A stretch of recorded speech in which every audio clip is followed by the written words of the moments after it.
हम सभी को आने के लिए धन्यवाद, साधुवाद।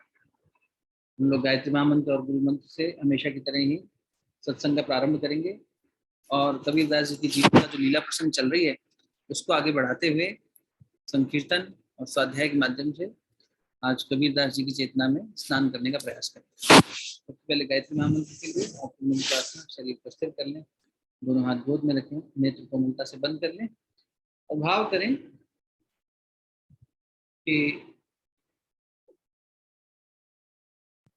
संत कबीर की चेतना को हम वर्ण कर रहे हैं, उनसे प्रार्थना कर रहे हैं कि हमारे अंदर भी भक्ति उभर के सामने आए, हमारे अंदर की शक्तियां, भक्ति की जो शक्ति वो उभर के सामने आए। ज्ञान और वैराग्य भक्ति से ही पैदा होते हैं। इन दोनों को जन्म देने वाली जन्मदात्री भक्ति।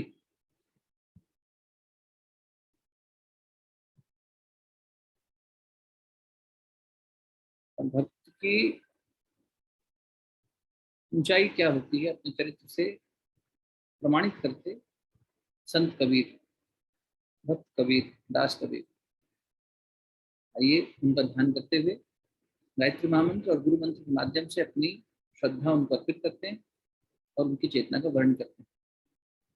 ओम भूर्भुवः स्वः तत्सवितुर्वरेण्यं भर्गो देवस्य धीमहि धियो यो नः प्रचोदयात्। ओम गुरुर्ब्रह्मा गुरुर्विष्णु गुरुरेव महेश्वरः गुरु साक्षात् परब्रह्म तस्मै श्री गुरुवे नमः।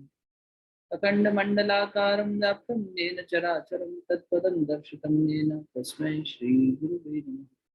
मातृवत् लालयित्री च पितृवत् मार्गदर्शिता नमोऽस्तु गुरुसत्ताये। श्रद्धा प्रज्ञायुता च या, श्रद्धा प्रज्ञायुता च या। दोनों तेरियों को आपस में लगिए। प्राप्त देवता को, मंत्र की शक्ति को मुखमंडल पर, हृदय स्थान पर स्पर्श करें। बहुत बहुत प्रणाम सभी को, बहुत बहुत धन्यवाद साथ देने के लिए।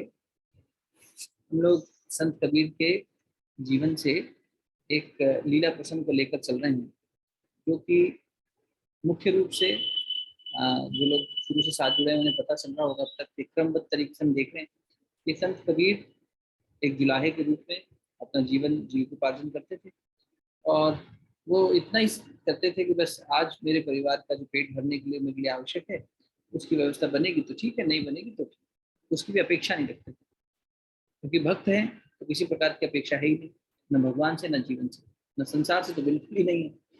ये तो असंग की जो अपन बात कर रहे हैं, अनासक्ति की जो बात कर रहे हैं, उसका प्रमाण अपने जीवन से दे रहे हैं। तो संत कबीर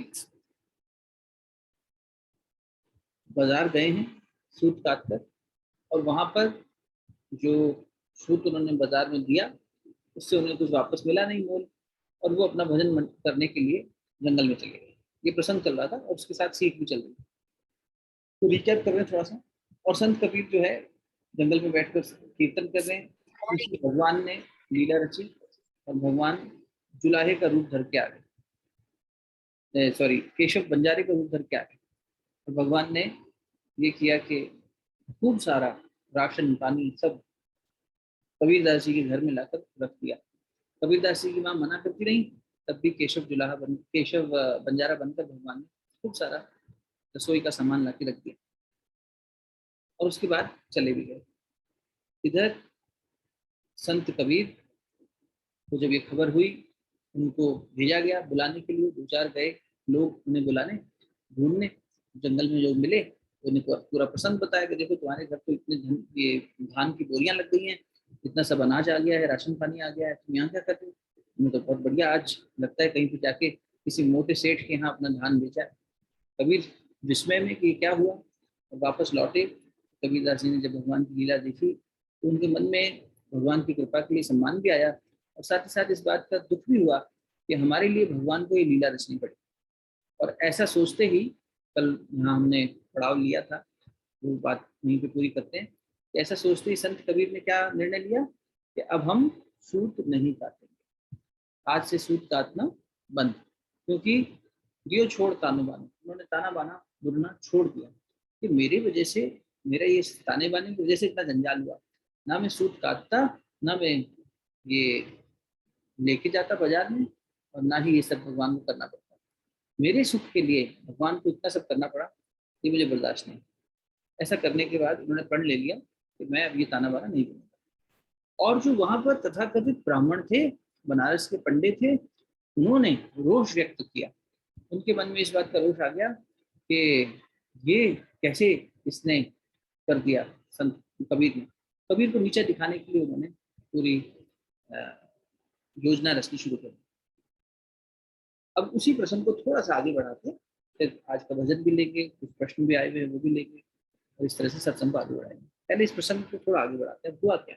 क्योंकि आगे चलकर संत कबीर कुछ ऐसी घटनाक्रम प्रस्तुत करने वाले, कुछ ऐसी लीला रचने वाले हैं जो हमारे विचारों के क्षेत्र से बहुत परे है, आम आदमी सोच भी नहीं सकता, और सुनने के बाद यदि कोई करना चाहे तो कर भी नहीं सकता, इतना कठोर उन्होंने एक लीला रची। देखते हैं क्या हुआ। पहले तो ये हुआ कि जब ये जो विप्र थे, जो ब्राह्मण थे, इन्होंने संत कबीर को बहुत भला बुरा कहा।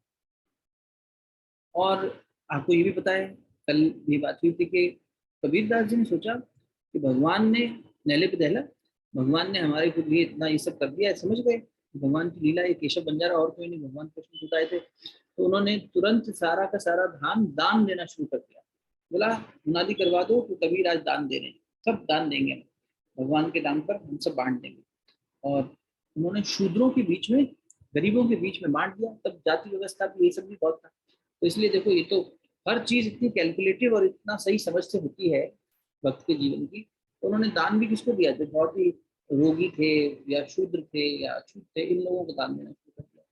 तब ये ब्राह्मणों को और गुस्सा आ गया और इन्होंने विरोध करना शुरू किया। तो उसी पदों की भाषा में जैसे कल बात कर रहे थे, वही बात करते हैं। तो उन्होंने कहा क्यों रे जुलाहे, धन पाए ना बुलाए हम, तूने इतना धन पाया और हमें नहीं बुलाया। क्यों रे जुलाहे, धन पाए ना बुलाए हम, शूद्रन को दिया जाओ कहें कि कबीर है। तुम ये कैसे कबीर हो, तुम शूद्रों को दे रहे हो। तुम्हें इतना विचार करना भी नहीं आया कि जो दान दिया जाता है वो श्रेष्ठ को दिया जाता है, दान ब्राह्मण को दिया जाता है, हम ब्राह्मण है तुम शूद्रों को दो। इसलिए अब तुम्हारी सजा है, तुम अभी उठो और अभी के अभी बनारस छोड़ो, खाली करो। अब देखो, कहाँ तो भगवान रक्षा भी कर रहे हैं और कहाँ भगवान ऐसी परिस्थितियों में भी डाल रहे हैं। सूरदास जी कहते हैं कबीरदास जी को इस परिस्थिति में भगवान ने डाला, भगवान ने उनको जो है फंसा दिया एक और स्थिति में। या यूं कह लो कि भगवान को जैसे एक होता ना क्रीड़ा करना, खेलना, ये खेल खेलना अपने भक्त के साथ अच्छा लगता है। क्योंकि वो देखता है अरे भक्त और इस चुनौती देता है, साथ में संभालता भी है, चुनौती भी देता है, और फिर भक्त उस चुनौती को स्वीकारता है और अपने तरीके से अपने भाव अभिव्यक्त करता है अपने कर्मों के माध्यम से। तो संत कबीर ने पहले क्या किया, भगवान को छोड़ दिया और भजन करने चले गए। फिर भगवान ने जब रसोई भर दी, तब आके रसोई का सारा सामान दान देने लग गए। अब एक नई संकट की स्थिति भगवान ने इन विप्रों के माध्यम से पैदा करवा दी। क्या, अब ये पीछे पड़ गए, भैया तुम बनारस खाली करो। तो संत कबीर ने कहा भाई मैं क्यों जाऊं, मैंने कोई लूट के तो पैसा लाया नहीं, मैं कहीं से कुछ ऐसा किया नहीं, मैं तो हरि गुण गा रहा हूँ, फिर भी आप कहते हैं ठीक है भगवान की जो इच्छा। संत कबीर उठे और चल दिए। इन लोगों को ऐसा भरोसा नहीं था कि ऐसा करेंगे, कि एक बार हम कहेंगे और चल देंगे। इनको पीछे छुड़ाना था, इनसे कौन बहस करेगा। ये फिर से जंगल में जाके अपना गीत गाने लग गए।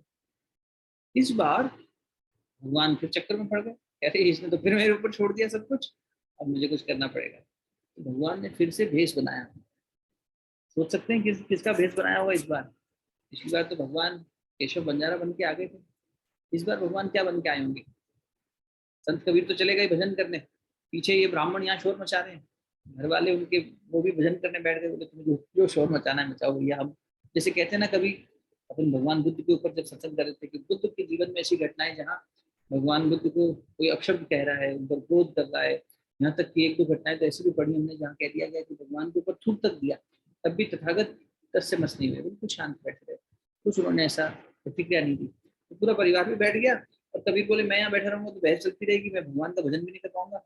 ठीक है भैया, तुम चाहते हो मैं छोड़ के चला जाऊँ, मैं जा रहा हूँ। वो जंगल में जाके फिर भजन करने लगते हैं। इस बार भगवान फिर से रूप धर के आए। इस बार किसका रूप धरा होगा, सोचो जरा।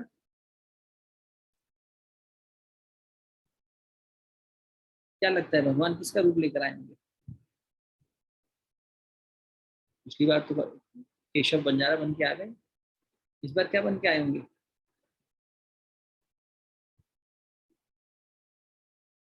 तो ये, भैया कबीरदास जी का खुद।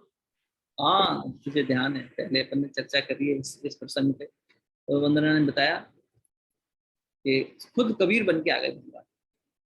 अब जब कबीर बन के आ गए तो ये ब्राह्मण लोग थे, ये देखने लगे कह रहे तो कबीर खुद लौट आया। और इस बार जब लौटे तो फिर से सबको बांटा खूब खूब, सवा सवा शेर। अच्छा तुम्हें चाहिए, तुम इस बात से नाराज हो कि शूद्रों को दीजिए, तुम्हें नहीं दिया। तो भगवान ने खूब कबीर की ख्याति, क्योंकि भगवान ऐसी क्यों करता है परिस्थिति पैदा, खुद ही परिस्थिति में भक्त को या साधक को पटक देता है।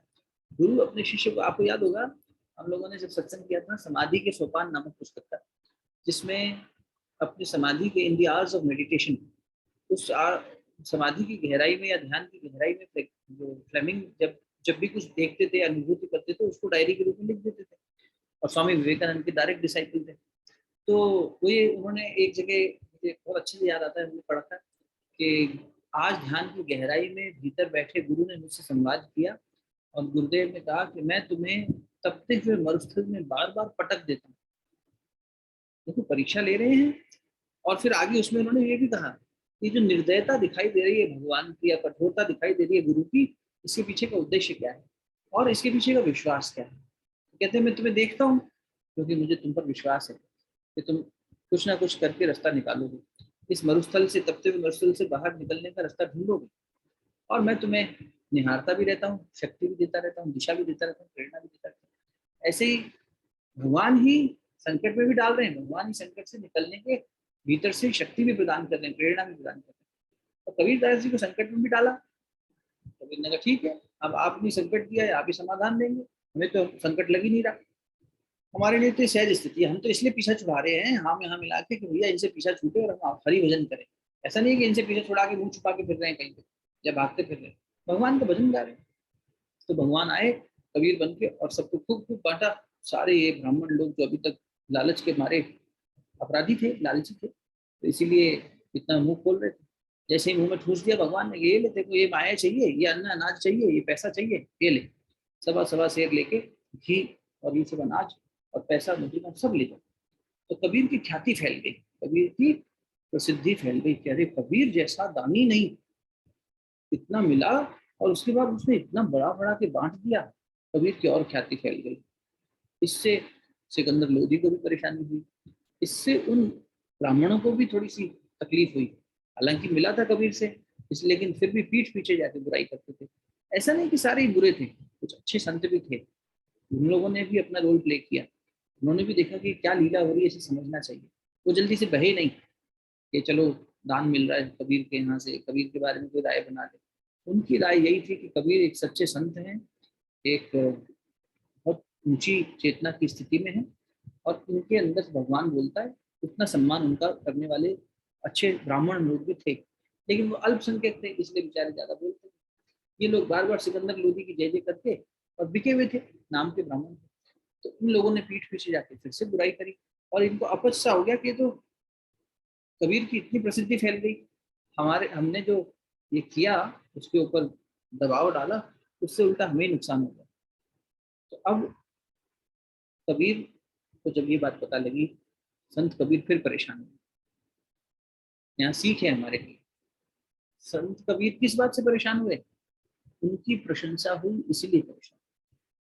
हम लोगों का जीवन देखो, हम प्रशंसा के लिए पशु के समान जीभ बाहर निकाल कर हाँफते फिरते हैं कि कोई हमारी प्रशंसा करे, कोई हमें अप्रिशिएट करे।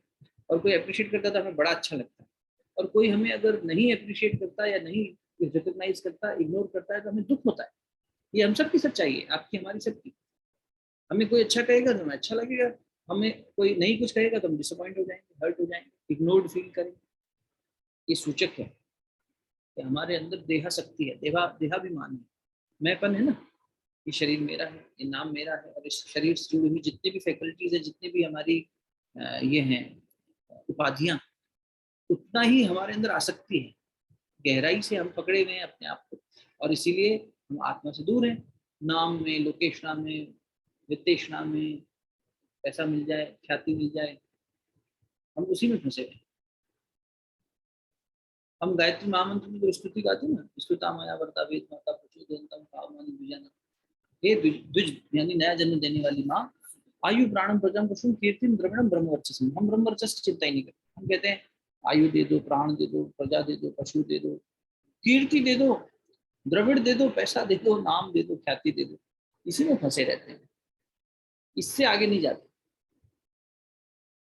अर्थ दे दो, कामनाएं दे दो, अर्थ दे दो, कामनाएं दे दो, मोक्ष की चिंता ही नहीं करते, धर्म पता ही नहीं क्या है, इसलिए फंसे।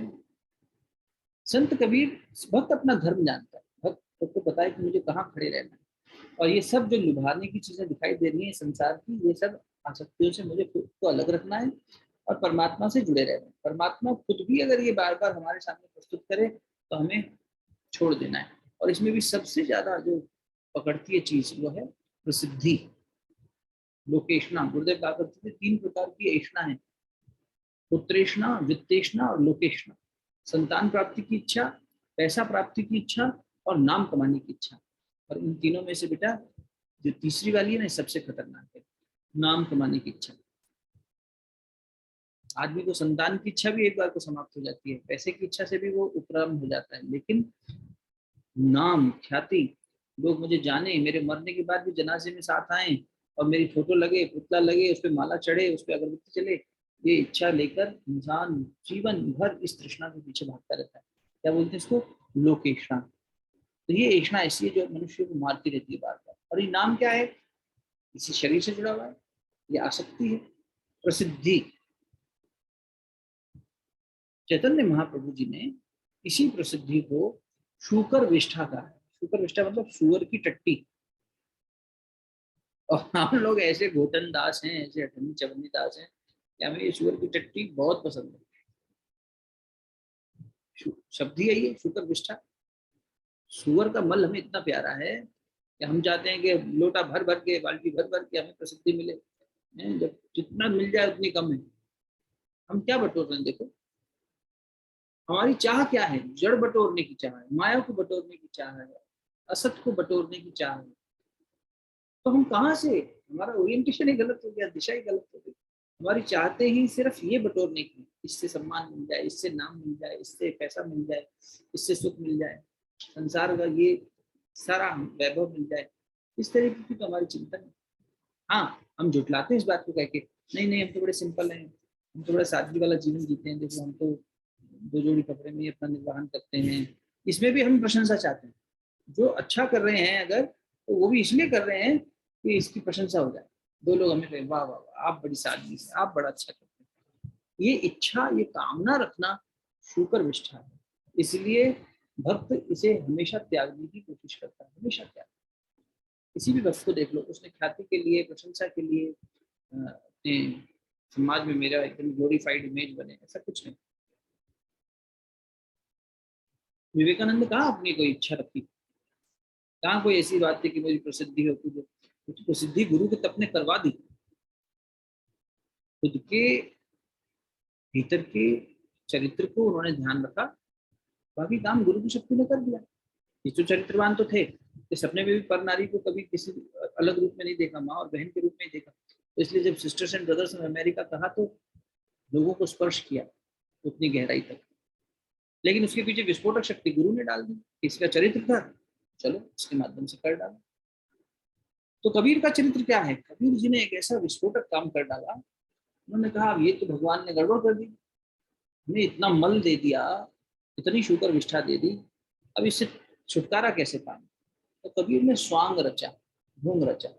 कबीर चले गए एक गणिका के पास, वैश्या के पास, और उससे कहा देखो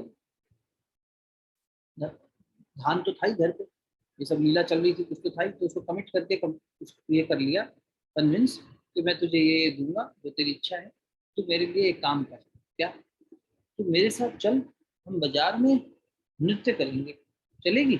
उसने कहा क्या दिक्कत है, ये तो उल्टा और आसान काम है, चलो बाजार में चलेंगे, मुझे भी 10 लोग जानेंगे, मेरी भी ग्राहकी बढ़ेगी, चलते हैं। और क्या करना होगा? बोले कुछ नहीं, हम गले में हार पहन लेंगे, कभी मैं तेरे गलवैया पहन पालूंगा, कभी तू मेरे गले में हाथ डाल लेना, और इस तरह से बस नाचते फूसते घूमते गले में हाथ डाल के। और एक काम और करते हैं, ये बनारस में गंगा है, गंगा जल दी है, उसमें रंग डाल दिए, बोले मदिरा जैसा लग रहा है, हम ऐसा नाटक करेंगे जैसे हमने शराब पी रखी। कबीर कर रहे हैं, इसलिए मैंने थोड़ी देर पहले कहा था ऐसा विस्फोटक काम जो हम करना भी चाहें तो नहीं कर सकते। देखो कितनी प्रचंड ऊंचाई।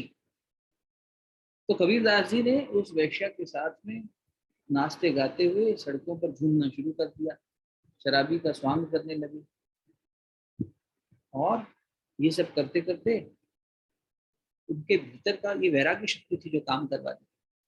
कौन सी शक्ति पे आधार पर मनुष्य ऐसा कर सकता है? वैराग्य में बड़ा साहस है।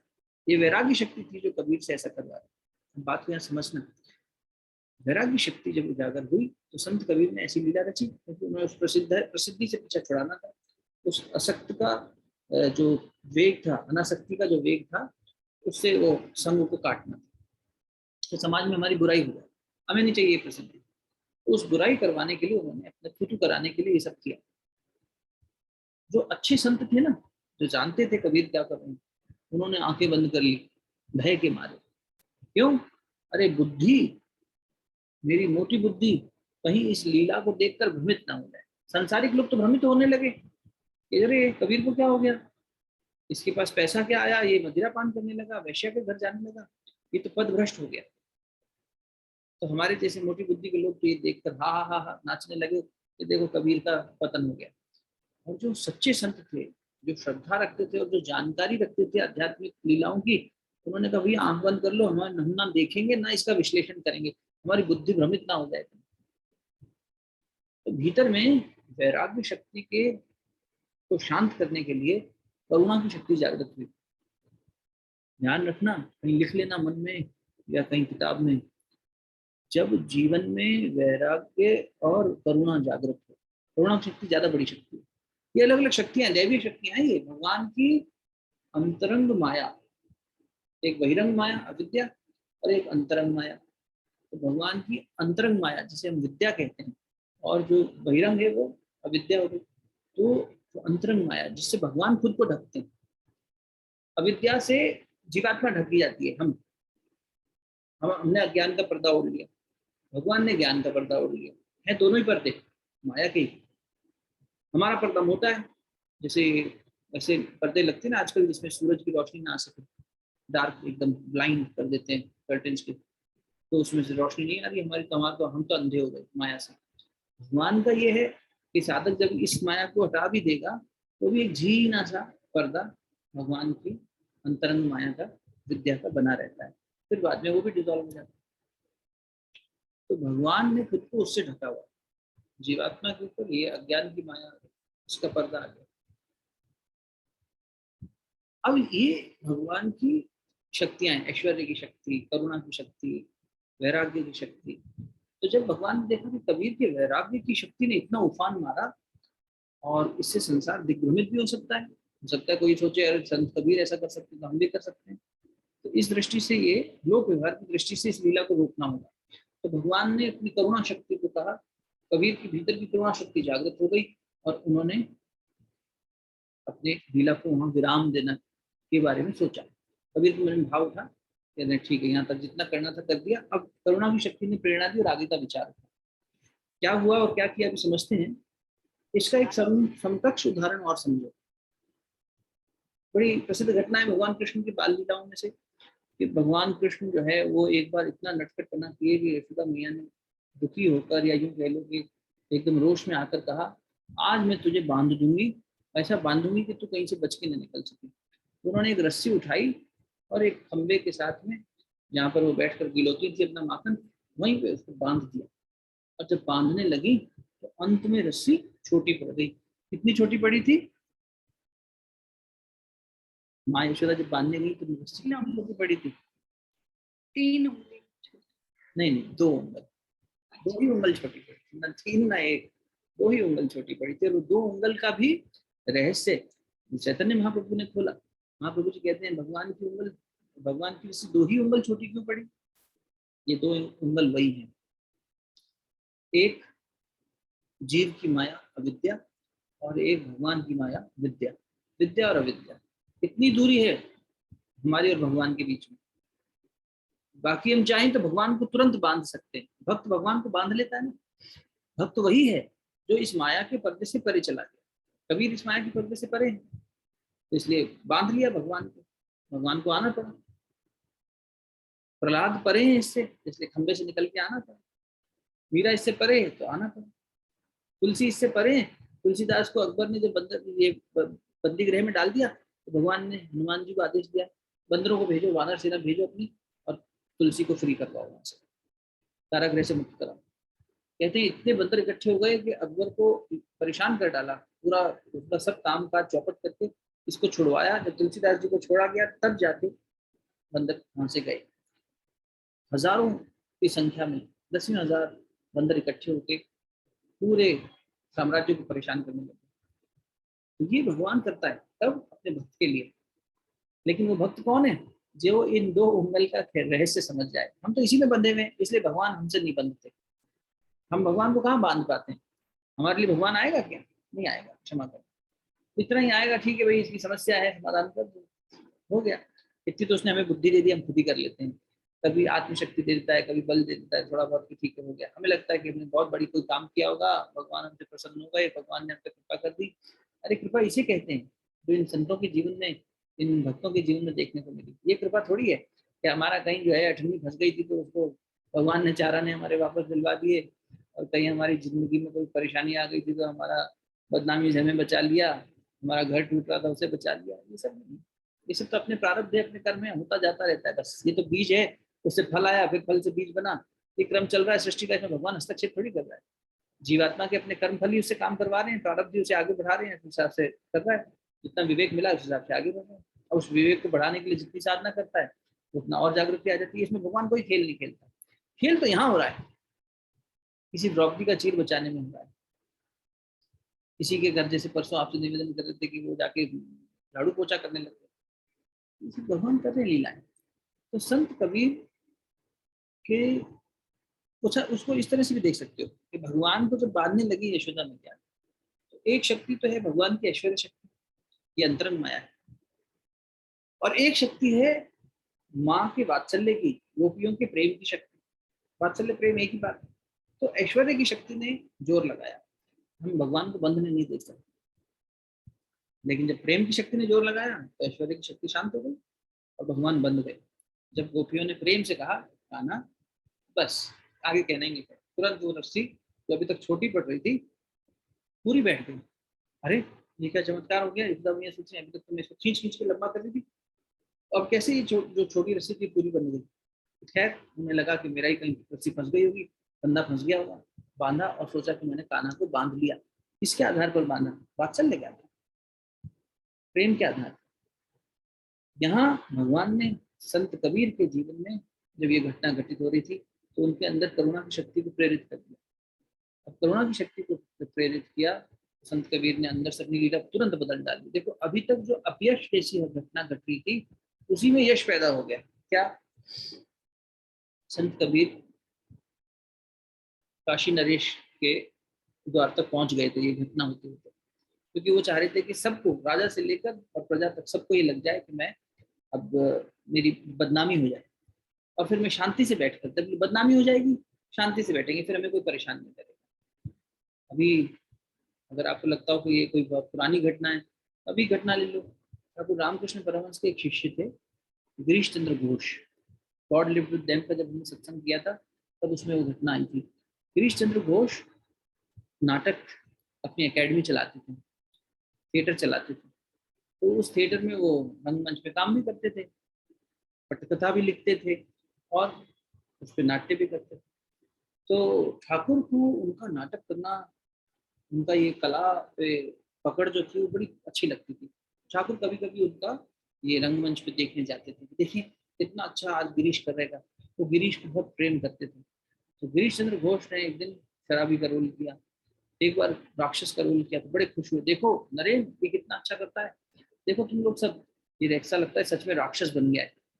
ऐसे ही जब एक बार शराबी का उन्होंने रोल किया तो सच में शराब पी के, और शराब वैसे भी पीते थे, तो बहुत अच्छा उन्होंने अभिनय किया। तो जब अभिनय करके पीछे गए मिलने, ठाकुर बोले बहुत अच्छा किया, अब हम जा रहे हैं, चलो शाबाश। तो उस नशे की स्थिति में गिरीश चंद्र घोष ने ठाकुर से कहा कहीं मत जाओ, नहीं बैठो। पहले तो ऐसा बोला तो यही नहीं अच्छा लगा लोगों को। सारे शिष्य बहुत चिढ़ते थे, अरे ये शराब पीता है, आप इसके पास चले जाते हो बात। तो नरेंद्र ने और सबने कहा चलिए आप यहाँ से, अपमानजनक तरीके से बात कर रहे हैं, नहीं नहीं कहीं नहीं जा सकते, और मेरी बात सुनो, मैं चाहता हूँ अगले जन्म में तुम मेरे पुत्र बन के पैदा हो। अरे गुरु को तुम कह के बता रहा है, और कह रहा है कि पुत्र बन के पैदा हो, कैसी नशे में बहकी बहकी बातें कर रहा है, मारो उसको। ठाकुर ने सबको रोका, नहीं नहीं चलो चलो चलो। सब लोगों ने आगे ठाकुर की खूब क्लास लगाई, खूब डांटा, हम आपको मना करते हैं, अगली बार नहीं जाने देंगे, और वो यहाँ आएगा दरवाजे से भगा देंगे, कोई नहीं जाएगा। और ठाकुर ने उससे कहा था कि आज मैं तेरा खेल देखने आऊंगा, कल मैं तेरे यहाँ भोजन प्रसाद करने आऊंगा। तो सबने मना कर दिया, कोई नहीं जाएगा भोजन करने।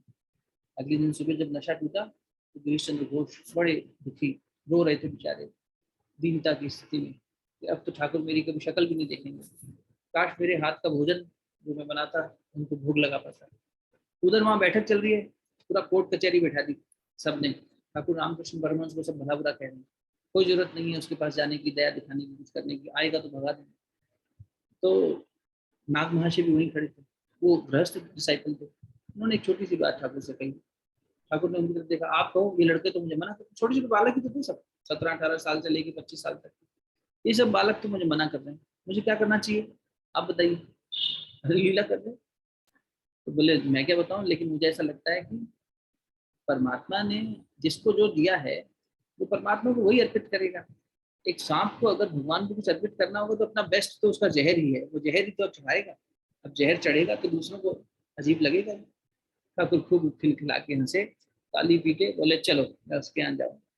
और ये लोग भी समझ गए कि अब इनको रोक नहीं सकते, पीछे पीछे पूरी शिष्य मंडली चल पड़ी, और सब लोग जाके, और वहाँ गिरीश चंद्र को तो लगा था कि आज आएंगे ही नहीं, तो उन्होंने कुछ पकाया भी नहीं था। जब ठाकुर पहुंचे तो वहां पर उन्होंने भोजन प्रसाद बनाया, ठाकुर को सारी मंडली को भोजन कराया। गिरीश चंद्र घोष ने उस दिन के बाद शराब पीनी छोड़ दी। लेकिन विवेकानंद जी ने लिखी है बात कि गिरीश जैसा त्याग मैंने, सबका अपना अपना एक तरीका होता है प्रेम करने का, त्याग करने का, तो गिरीश जैसा आचरण मैंने नहीं देखा। अलग ही विलक्षण आचरण था गिरीश का। क्या किया गिरीश चंद्र घोष ने, आज भी अगर आप जाएंगे, गिरीश चंद्र घोष का जो घर है कलकत्ता में, वो एकदम चौराहे पे बना हुआ था उस समय भी, क्योंकि एक तो सिनेमा चलाते थे, मतलब ये सिनेमा वैसा नहीं, थिएटर चलाते थे, और वहीं उनका घर भी था। तो घर में वो शराब का पूरा एक उन्होंने सेक्शन बनाया हुआ था, बार बनाया हुआ था अपना। उन्होंने उसे नहीं हटाया, उल्टा उसे ऐसा सजा दिया कि बाजार में आते जाते लोगों को शराब रखी हुई दिखाई दी। तो सब लोग, तो विवेकानंद उनसे पूछे, गिरीश बाबू अब तो ठाकुर भी चले गए, और तब तक मठ की स्थापना भी होगी, आप क्यों ये सामने रखते हैं? बोले ये संसार को धोखा देने के लिए, मैं चाहता हूँ संसार मुझसे नफरत करे और मुझे कहे कि ये शराबी है, और मेरी तरफ देखना भी ना चाहे, ताकि मुझे कोई तंग न करे, कोई मेरे पास आए नहीं मिलने के लिए, कोई कोई मुझे चिट्ठी ना लिखे, कोई मेरे से कोई सलाह लेने नहीं आए, सब मुझे हीन दृष्टि से, घृणा की दृष्टि से देखें। एक तो मेरे पाप भी कटेंगे, और दूसरा मैं शांति से हरि भजन कर पाऊंगा, ठाकुर का भजन कर पाऊंगा। विलक्षण कबीर वही तो कर रहे हैं।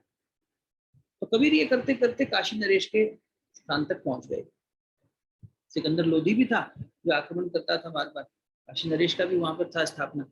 तो जब ये वहां पहुंचे तो काशी नरेश के पास पहुंच के वहां एक कलश रखा था, पंडित लोग बैठे थे, कलश का पानी लेके इधर उधर छिड़कने लगे। काशी नरेश ने कहा, अरे कबीर जी क्या हुआ, ये कैसी हरकत कर रहे हैं आप? और फिर लोगों को लगा ये शराब के नशे में है, ये धुत होकर कुछ भी करे जा रहा है, आज ऊपर टांग सुबह से पता नहीं क्या कर रहा है।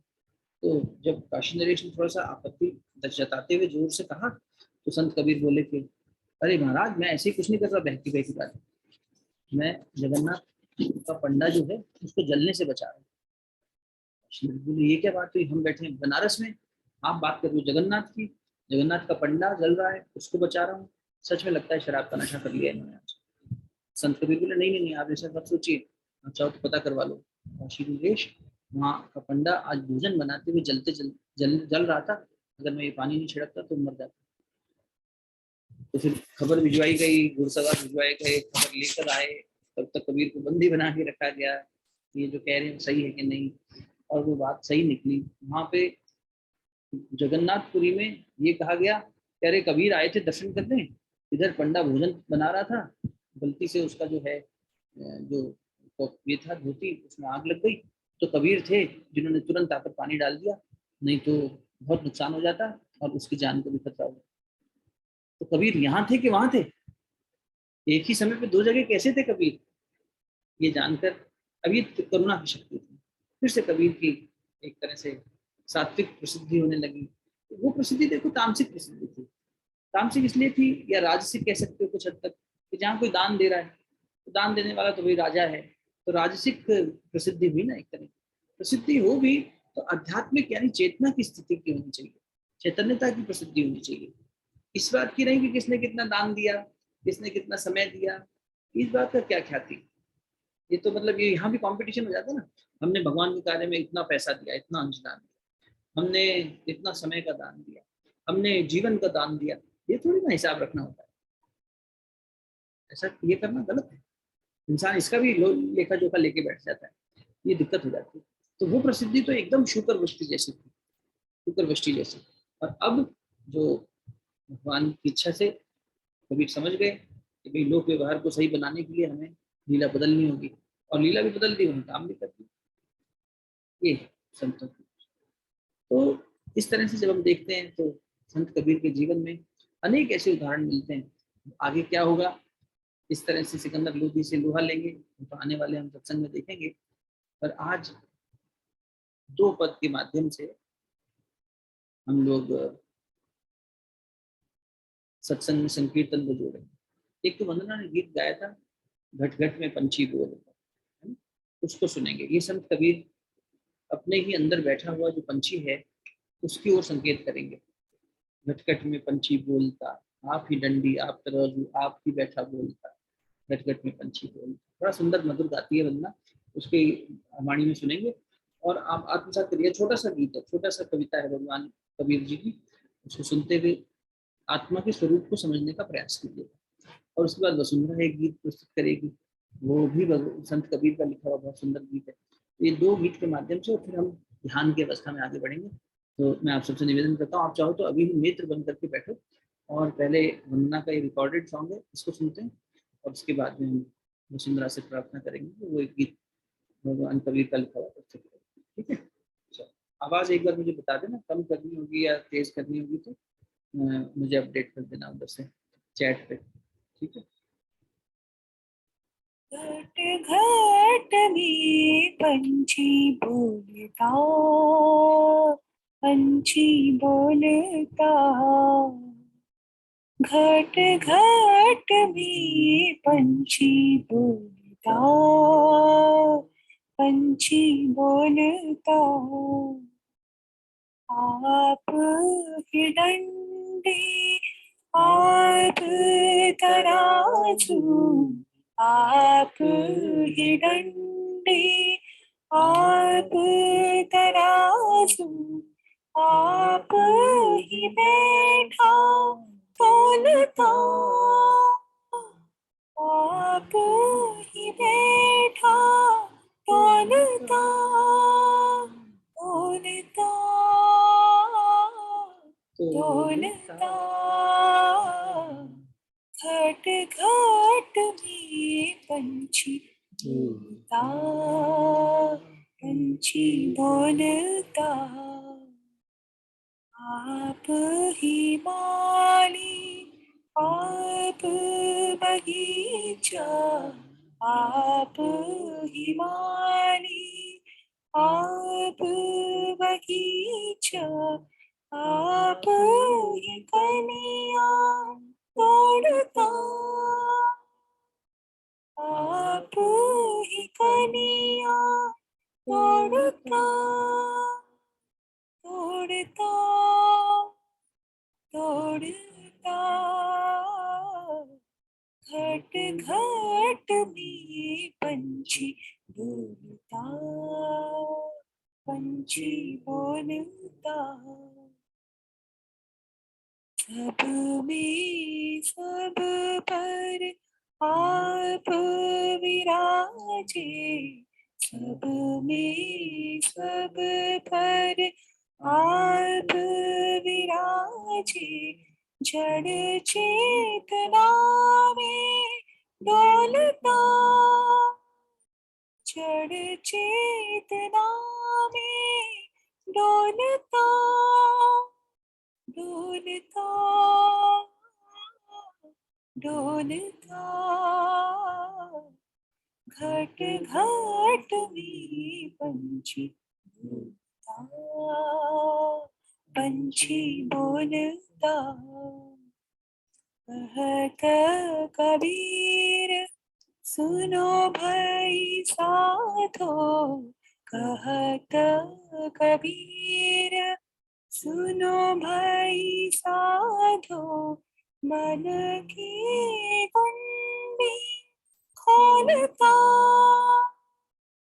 मन की कुंडी खोलता, खोलता, खोलता, घट घट में पंछी डूबता, पंछी बोलता, घट घट में पंछी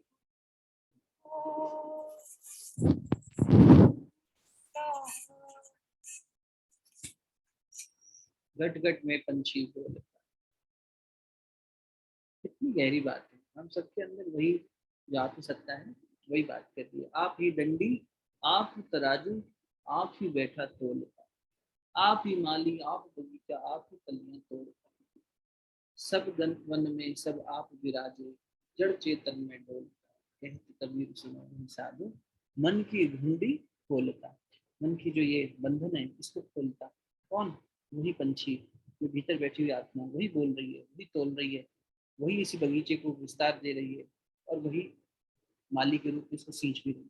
कितनी सुंदर बात, जीवन का सार फिर से एक छोटे से पद के माध्यम से। धन्यवाद वंदना, इतना मधुर गाने के लिए भी, और ये सुंदर एक कम सुने हुए कबीर के ये वो हैं पद, बहुत प्रसिद्ध वाले तो कई बार गाए जा चुके हैं, इसलिए वंदना के माध्यम से और उनके माध्यम से हम ये खोज करते हैं कि ऐसे जो थोड़े कम सुने हुए हों और जिनमें बहुत सुंदर गहराई हो, उनको सुने, उनको गाएं, उनको जीवन में उतारें।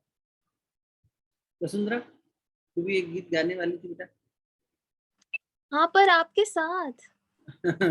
अरे मेरी कहाँ उसमें बैठेगी तेरे साथ ताल। तू शुरू कर, मैं साथ साथ तो पीछे। हम बाद में गा लेंगे, कोई अच्छा दिक्कत नहीं है। ठीक है, फिर बाद में गाएंगे हम लोग, फिर अभी ध्यान करते हैं। कल विराम जब मिलेंगे तब कर लेंगे, ठीक है। चलो आज हम अभी शांति पाठ से पहले ध्यान की अवस्था बना लें। शरीर को स्थिर कर लीजिए, थोड़ा सा लाइट्स वगैरह डिम कर लीजिए अपनी तरफ की, और दोनों हाथ गोद में रख के नेत्र बंद करके बैठना है। आधा मिनट का समय ले लीजिए, व्यवस्था बना लीजिए, फिर ध्यान में गहरे उतरेंगे, ठीक है।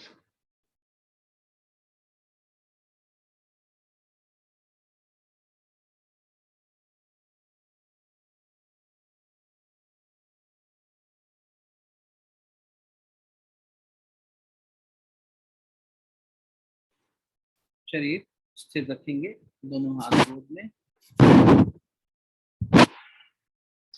यदि लेट के भी ध्यान किया जा सकता है, बस सजग रहिएगा, क्योंकि मुझे मालूम है एक दो लोगों की स्वास्थ्य की दृष्टि से ठीक नहीं है, फिर भी बैठे हैं साथ में, बहुत अच्छी बात है। सत्संग से शारीरिक पीड़ा दूर वैसे ही हो जाती है। मेरे एक भैया है, उनका ऑपरेशन हुआ है, अब ऑपरेशन के बाद में उनकी स्पाइन का कहाँ बैठना संभव होगा, फिर भी लेटे लेटे सुनते रहिए ध्यान की अवस्था में, अच्छा है। नेत्र बंद रख लीजिए, जो लेटे हैं वो दोनों हाथ बिस्तर पे ही रख लें, हथेलियां ऊपर की ओर हैं, और जो बैठ के कर रहे हैं वो लोग दोनों हाथ गोद में रख लें भगवान बुद्ध की तरह, नेत्र कोमलता से बंद रखें, टंग को अपर पैलेट पे टच करा लें।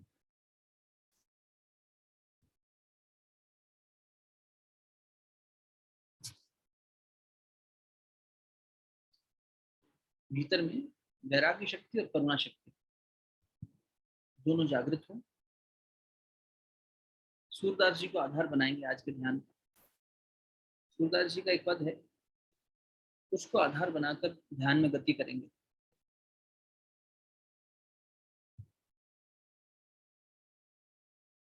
इस जगत की मिथ्या पने को दर्शाता सूर का पद, जीवन में वैराग्य की और करुणा की सीख देता सूर का पद। इसलिए आज इस पद को आधार बनाकर ध्यान करें। जगत में जीवत ही को नातु, जगत में जीवत ही को नातु, मन बिछड़े तन राख होए गो, मन बिछड़े तन राख होए गो, कोई ना बात पूछा तू, जगत में जीवत ही को ना। इस जगत की कड़वी सच ये है कि जब तक हम आप जीवित हैं तभी तक ये रिश्ते नाते हैं। जहाँ मन बिछड़ गए या जहाँ तन राख हो गया, कोई ना बात पूछा तो, कोई पूछता ही नहीं पीछे, कोई बात भी नहीं करता मरने वाले की। हमें लगता है कि हम जन्म जन्म तक याद रखेंगे, कौन याद रखता है? साल में एक बार कोई याद रख ले बरसी पे, वही बड़ी बात हो जाती है। वो भी औपचारिकताएं रह गई हैं श्राद्ध तर्पण के नाम पर। जीवन की इस सच्चाई को ध्यान की अवस्था में गहरे उतारिए। जगत में जीवत ही को नातो, मन बिछड़े तन राख होए गो, कोई ना बात पूछा तो, जगत में जीवत ही को ना। मैं मेरी कबहू ना करिए, मैं मेरी कबहू ना करिए, डरिए पंचहुता तो, जगत में जीवत ही को ना। कितना भी मैं मेरा कर लो, डरना चाहिए काल की गति से। विषयासक्त रहत निशि बासल, बासल कहते हैं सवेरे को, निशि कहते हैं रात को। तो विषयासक्त है, विषयों में, माया में, संसार में, इन भोग में ही जो आसक्त है वो दिन रात इसी में लिप्त रहता है। विषयासक्त रहत निशि बासल, सुख सीरा दुख तातो, जगत में जीवत ही को ना। जो सुख को हलवे की तरह सीरे के समान समझता है, दुख को तपन के समान समझता है, भक्त उल्टा सोचता है। भक्त तो दुख का ओढ़ता है अपने ऊपर। भीतर से वैराग्य इतना होता है कि गरीबी, गुरुदेव कहा करते थे गरीबी एक मनस्थिति है। बेटा हमने शान से गरीबी ओढ़ी है अपने ऊपर। कबीर चाहते, मीरा चाहती राज करती, चैतन्य चाहते तो संस्कृत के इतने बड़े विद्वान थे, पढ़ाते भी थे बच्चों को, इतनी ख्याति थी कि चैतन्य जैसा संस्कृत का अध्यापक नहीं। बड़े बड़े राजा अपनी बेटियों की शादी करवाना चाहते थे चैतन्य महाप्रभु से। इतना जिसका वैभव हो, नाम हो, जिसमें इतनी स्किल हो, काबिलियत हो, वो तो कुछ भी पा सकता है संसार में। लेकिन नहीं, वैराग्य की शक्ति, करुणा की शक्ति। करुणा क्या है? संसार के लिए करेंगे, अपने लिए नहीं। वैराग्य क्या है? वही, दोनों एक दूसरे की पूरक शक्तियां। सांच झूठ कर माया जोड़ी, ये हम लोग हैं। सच और झूठ अपने तरीके से बनाकर माया जोड़ रहे हैं। कभी सच बोल रहे हैं, कभी झूठ बोल रहे हैं, कभी झूठ को भी सच की तरह बोल रहे हैं। बस इसी तरह से किसी तरह से माया जोड़ ली। जहाँ सच बिक रहा है वहाँ सच को बेच रहे हैं, जहाँ झूठ बिक रहा है वहाँ झूठ को बेच रहे हैं। उद्देश्य एक ही है, माया, और मायापति हो जाए, और लडुआ दास हो जाए, और अठन्नी चवन्नी दास हो जाए। सांच झूठ कर माया जोड़ी, आपन रूठो खातो, जगत में। भीतर का जो लेखा जोखा है ना आत्मा का, जिस दिन वो आत्मा लेखा जोखा लेने बैठती है, वो खाता हमारा एकदम बेकार, वो बही खाते में हम फेल हो जाते हैं। संसार का बही खाता बहुत बनाते हैं, कितना पैसा जोड़ा, कितना नुकसान कितना नफा, लेकिन भीतर का जो बही खाता है वो रूठा रह जाता है। आपन रूठो खातो जगत में जीवत ही को ना, सूरदास कछु फिर न रहे गो, सूरदास कछु फिर न रहे गो, जो आवत सो जातो जगत में जीवत ही को नाम, जगत में जीवत ही को नाम। मन बिछड़े तन लाख होए गो, कोई ना बात पूछा तो जगत में जीवत ही को नाम। इसलिए सच्चा नाता सिर्फ परमात्मा। संसार से जो भी नाते हैं उन्हें अच्छी मनस्थिति से श्रेष्ठ भाव से पूर्ण कीजिए, लेकिन किसी अपेक्षा को मत रखिए। सब झूठा है। झूठा मतलब ये कल नहीं थे और कल नहीं होंगे, ये क्षणिक है।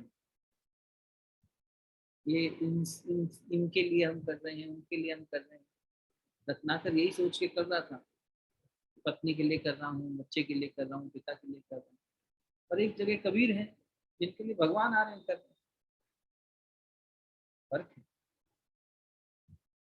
निष्ठा एक नाता राम जी से, दूसरा नाता तो एक भगवान से बस। बाकी नाते हाँ, क्योंकि कर्म बंधन है, हमारी प्रारब्ध उनसे जुड़े हुए हैं, पुराने लेन देन है, उनके हम पर उपकार है, इसलिए हमें उऋण होना है। तो उन लोगों के साथ रहते हुए अच्छे से निर्वहन करेंगे, उऋण होंगे। लेकिन याद रखना, मन बिछड़े तन लाख होए गो। अरे मृत्यु के बाद की बात छोड़िए, परिवार में नजर दौड़ाइए, जिससे मन बिछड़ गया हो वो आपको पूछता नहीं, आप उसको पूछते नहीं। बेटा बाप को नहीं पूछता, पति पत्नी को नहीं पूछता, माँ बाप बच्चों को नहीं पूछते, अरे इसने हमारे लिए क्या क्या छोड़ा। यहाँ मन में खटास आ गई, यहाँ मन बिछड़ गए, वहाँ कोई पूछता है क्या एक दूसरे। तो बस लेन देन इतना ही है, जब तक एक दूसरे की इच्छाओं की पूर्ति हो गई, अहंकार का पोषण हो गया, हाँ जी आप हमारे लिए अच्छे, हम आपके लिए अच्छे, वरना सब खटास। जगत में जीवत।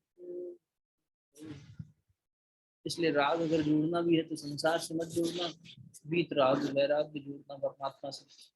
सबसे बढ़िया राग वही है।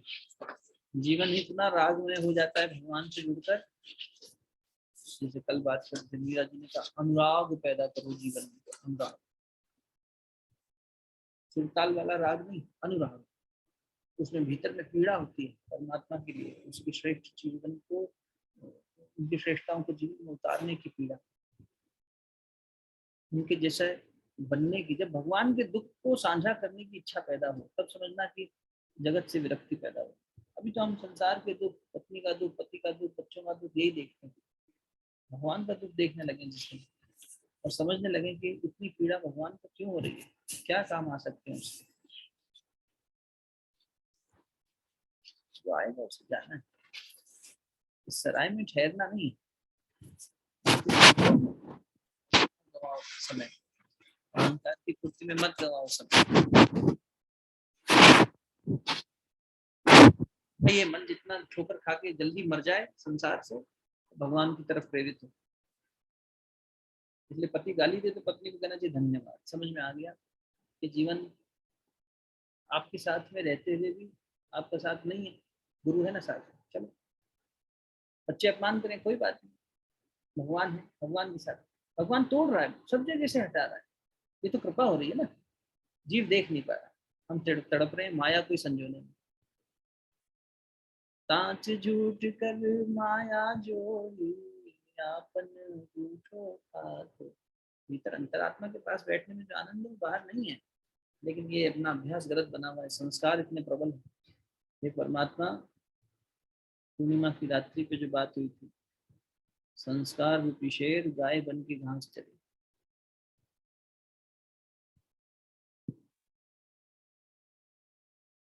मन शांत हो और आत्मा प्रकट हो। इस दिशा में हमारी साधना, हमारी बुद्धि हमेशा चलती रहे, ऐसा हम पर आशीर्वाद देना, ऐसी कृपा करना। आइए इसी भाव से शांति पाठ करते हैं। ओम असतो मा सद्गमय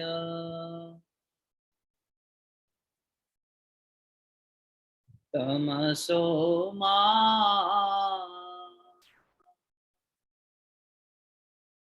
ज्योतिर्गमय मृत्योर्मा अमृतंगमय।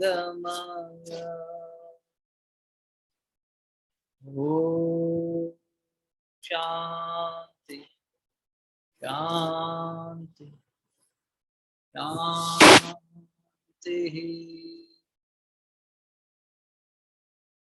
कण कण में व्याप्त मातृसत्ता को नमन करेंगे, हाथ जोड़कर मस्तक झुकाकर संभव हो तो।